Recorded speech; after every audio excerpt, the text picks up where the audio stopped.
In a world of frictionless convenience and endless digital choice, where anything you can imagine can be delivered tomorrow, what makes a store worth leaving the house for? As algorithms strip away surprise and sameness spreads across high streets, the real battleground for brands is not access, but effect. Retail must stop mimicking e-commerce and start offering something it can't: the power of presence, the magic of human connection, and the drama of experience. In this 2-episode edition of CXT, we explore how luxury can reignite desire and loyalty by borrowing from the playbook of 5-star hospitality.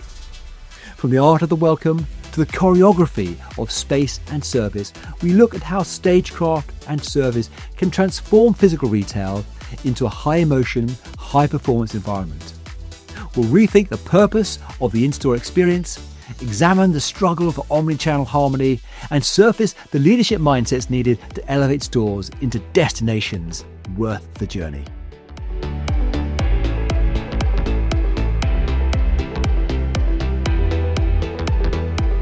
My guest today is Nijhof, a global force in luxury experience design. Now, over the last 3 decades, Marco has led some of the most prestigious names in hospitality and retail, from Hyatt, Marriott and Jumeirah hotels to award-winning Vista Village shopping collection. He's built $480 million resorts, opened flagship hotels across 5 continents, and shared the hospitality strategy for luxury destinations serving millions of visitors every year. Now, Marco doesn't just manage operations, he transforms them. He's an entrepreneur, a board-level advisor, and a pioneer in guest-centric thinking for both retail and hospitality.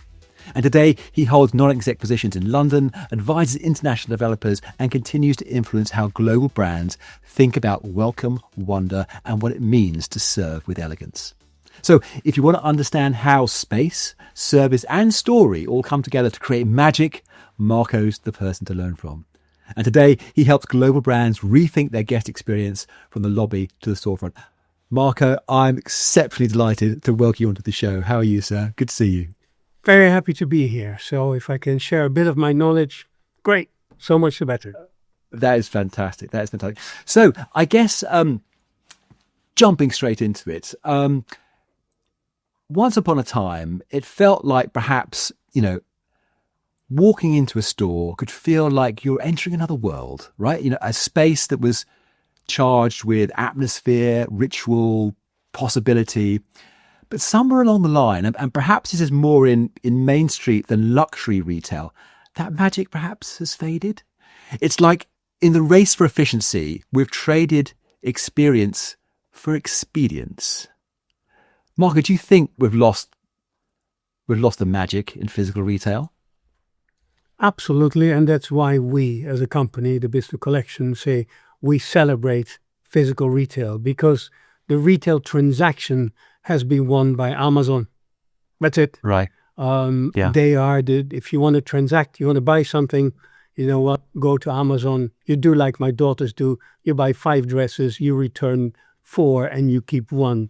So it's an equation that doesn't work financially. So that's why we believe in celebrating physical retail. I think people have focused too much on the efficiency of the transactions, and generally it was one of the biggest things that I found when I worked all my life in hotel business and joined retail about 10 years ago. And after 3 months, I was pushed in a corner by the chief executive and the chairman of the company. He says, "What are we doing wrong?" And my first reaction was, I need more time. He said, "No, I don't want more time." He said, "You got to tell us now what's wrong." I says, "Why are you focusing on transactions?" Right. And everybody stopped. And they said, "What do you mean?" I said, "If you think in hotel business, we're actually focusing on transactions. We're standing outside on the street and asking our people, can you please transact, buy a hotel room or buy a martini or buy a vodka or buy a meal? No, we don't do that." I said, the difficulty that retail is, and slowly they're changing, was that there was a focus, and I call it, I need to sell a sock. And if I can sell 2 socks, so much the better. And if I can sell 3 socks, even better. Pure transactional. And that's why I think in retail it has gone wrong. It's changing now though. Mm. So it's great to hear it's changing. In what way are perhaps customers' expectations evolving in the last decade? I mean, particularly, in your sweet spot, which is luxury retail, luxury hospitality. How are those expectations changing? Well, I think, and I can only go back to my experience for over 40 years in hotel business, which was where you create relationships with your clients, with your guests as good as you can, but you create it on many different fronts. You create it through your doorman, you create it through your bellman, you create it through the shower, through the smell, through the flowers, through the martini, through the Wiener Schnitzel. You create all these brand contacts that actually says, "Ooh, I'd like to come back here." In retail, it was at a certain stage, well, I needed to buy. Is the price right? Is the product right? Thank you very much, and I will buy. So, and I think that is very slowly changing, where people realize that it is the overall experience that counts. And I say use your five senses. And you need to engage your five senses in wherever you go. And that has changed, in my opinion, today, where people are not coming to a physical retail only in order to transact. That is not why people come. People come for the experience and for the engagement of the five senses. And that's something that you can't get through a digital experience at all. But how is that layer of digital convenience that people are expecting? How is that layering up with retail experience and physical retail experiences now? Can those things go hand in hand, or are they very separate, like oil and water should never be mixed? Again, I am controversial because after COVID, I attended a conference, and I was a retailer, hotelier, sitting in a hotel conference with lots of IT people, and they're all celebrating how good they were at coming up with systems for not interacting with guests. And this was right after COVID. And I stood on, and there was a panel of 5, and I said, "You're all idiots." I said, everybody looked and said, "Why we're idiots?" I said, "People are hungry for physical contact." I said, "People are hungry for emotional connections. And all you guys do is, okay, you don't approach the front desk anymore. You can check in online. You can pay online. Your key is in your phone, etc. Where's the physical, the physical transaction? Where's that emotional connection created?" So I do believe that the IT function, and especially we all talk about AI, that you have the physical experience on one side, you have the digital experience, and where these two meet, that's where the strong point is. And those companies that are able to actually take the physical and integrate the digital versus taking the digital and have a physical element in it, big difference. And I just go with the fact that even 10 years ago, people walked into light poles with their phone because they were not looking around, they were looking like that. I say that is something that has changed, where now people expect that the digital is there to facilitate the physical. And that's why I think that physical and the digital is so important. If you talk about AI, everybody thinks AI is the future. I think AI is the future to help you identify your customer and how you work your data. That's how AI is important. It is interesting, isn't it? Because there are those retailers, those online retailers that are purely digital, and they really understand how to optimize that. And then there are a lot of retailers, and I guess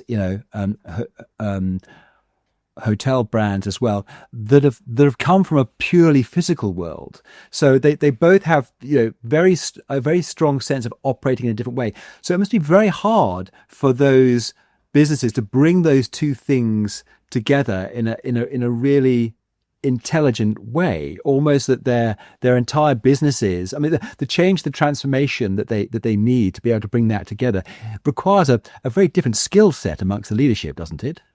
It absolutely does. And we have an initiative called the Connected Guest Journey, where you have an IT person, a retail person, a hospitality person, a commercial person, a remerchandising person, all following a database person, all sitting under the umbrella of a connected guest journey, because it is about a connected guest journey that then connects to an digital ecosystem, because those things you will need to have.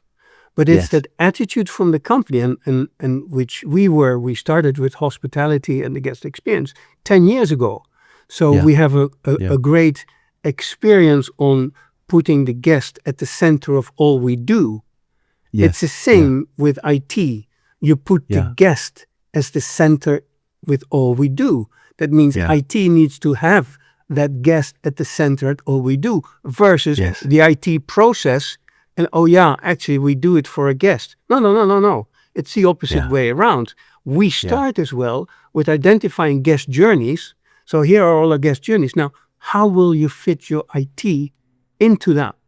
And that is a principle difference, and that needs as well the entire company to understand that my salary is paid by the guest.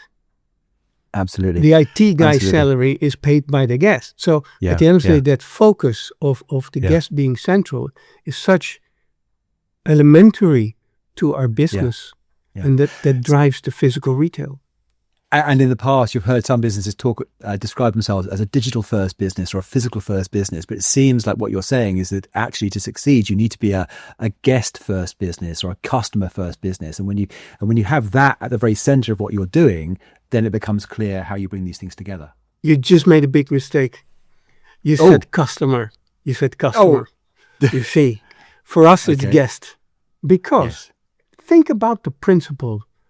You have a store. You have a center, and people come and visit you. People pay taxi, pay bus, pay train, pay gasoline in order to come to you. The least as a brand you can do is welcome your guest.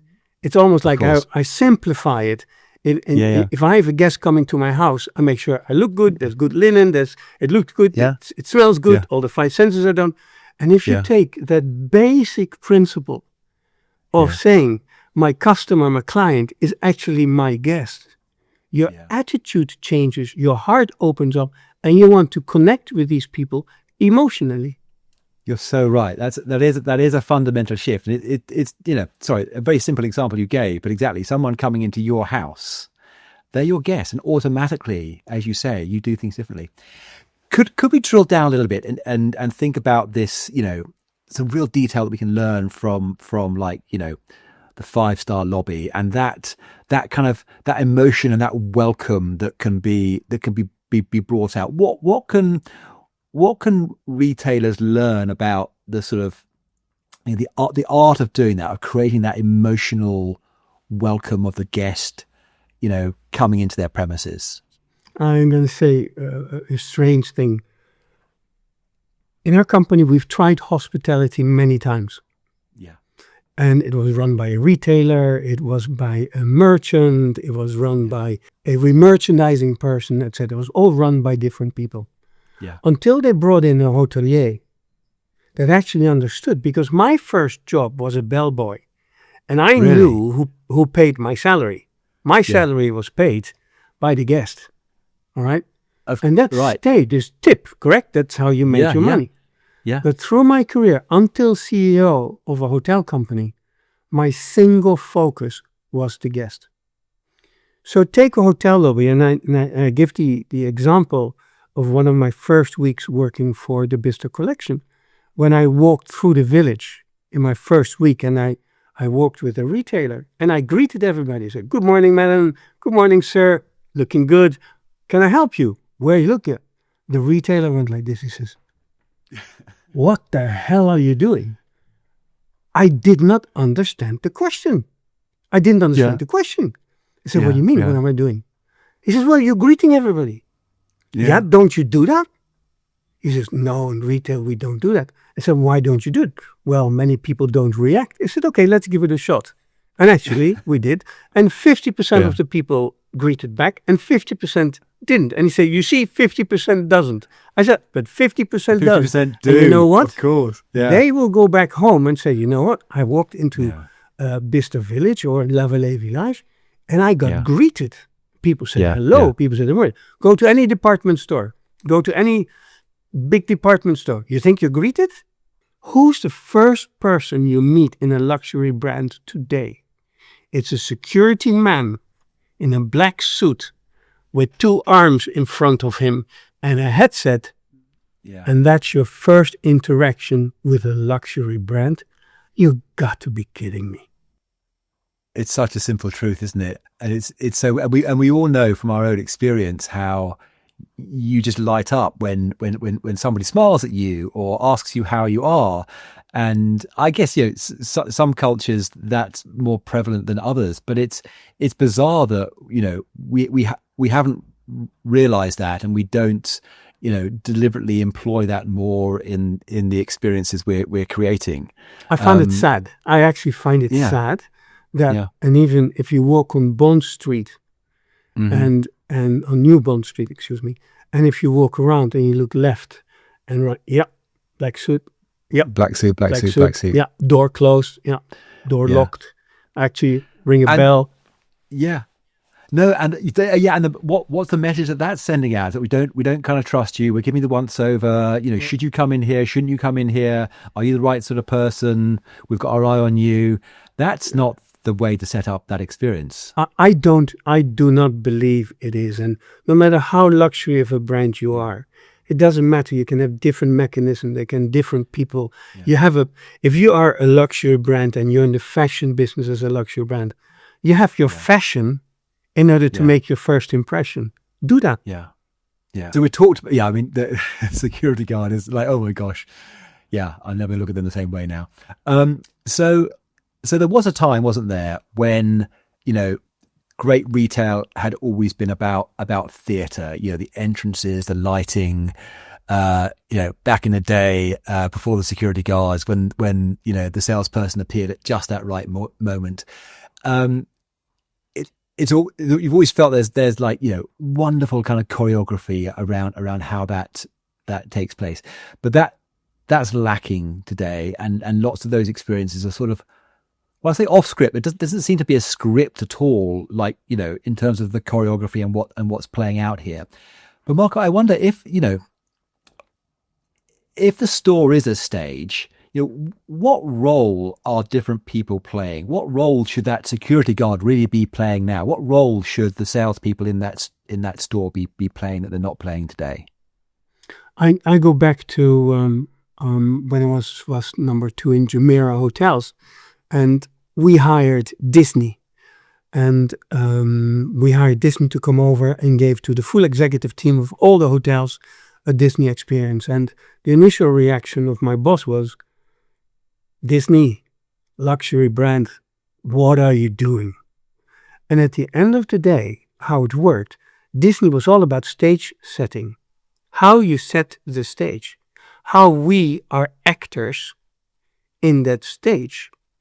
And we've as well, in the Bicester collection, we've sent several of our people to the Disney University, where they actually go for 2 weeks and actually see what happens there. Because at the end of the day, it is a stage, and it's a luxury stage, and there's different elements of it, because there's different levels of luxury. You say H&M may not be luxury. Well, for certain people, H&M is luxury. And I call it, in a hotel, there's a very simple example that I always use, is the soap. How do you open up a soap in a 3-star hotel? Which part of your body do you use to open up a soap? Your teeth. Your teeth.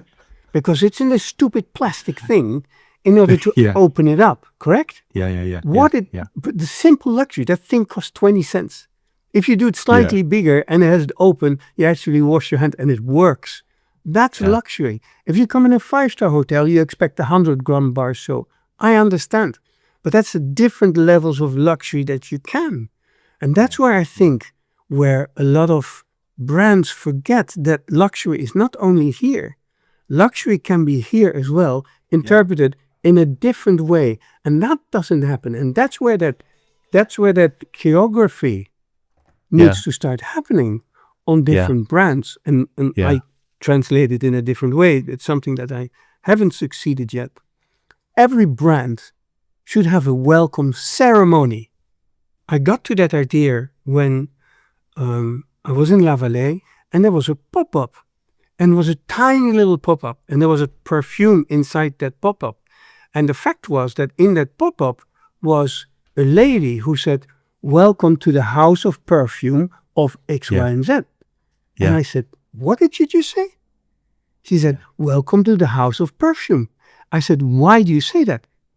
Isn't that what we are?" Yeah. Mont Blanc, Swiss. Yeah. Dolce Gabbana, Italian. Yeah. Paul Ralph Lauren, American.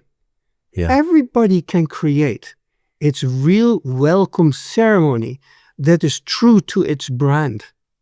Because your brand connection and your brand emotion starts at that moment with that first entry. Remember, many luxury brands, first entry, black suit, arm across the chest. That's your first entry. And I think that element of creating that welcome ceremony per brand is something that brands can create a unique thing.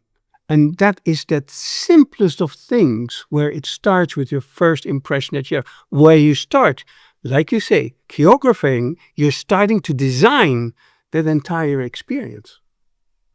And take Louis Vuitton, take even Louis Vuitton as an example. Look at the line at Louis Vuitton. Go to Paris. Go to Avenue Georges V, it's on the corner and the Champs-Élysées. That line is huge. What are they doing on the line? What's the brand experience they're creating on the line? Zero. Because they say, waiting in line looks good. We say waiting in line is a lost opportunity. Yeah. Because doesn't feel you need good, to does start it? engaging. There you go. You go in and the first is, "Oh, finally I'm in." Okay, you're happy to be in. But you're still at that experience of sometimes half an hour, 45 minutes waiting in order to get in the store. You have a brand opportunity to create a relationship right there and then. And those cues, like that deliberate orchestration of cues to appear popular, to attract more people, that just feels like brand ego playing out. Like we want to be 100%. seen to be more popular than the next guy. So, but you know what, Ollie? If that's what you want, you're right. Then do it. Yeah. But then do it right. Not just do it by letting people wait in the sun, in the rain, whatever it is. Yeah. Make sure that there's something that takes care of your guests, that they know that they're being cared for. That a lot of people forget. So the question I have in my head right now is, what if we stopped thinking of stores as sales channels and started thinking of them as stories? From stores to stories, perhaps that kind of works. So as I mentioned up top, join us for the next episode of CXT, where we'll continue this conversation with Marco and dig deeper into the art of hospitality and the importance of creating emotional connections with guests in retail. Thank you for listening. If today's conversation sparked a new way of thinking, share it with a colleague or drop us a review. And if you're reimagining your own retail experience, you know where to find us. Until next time, all the best.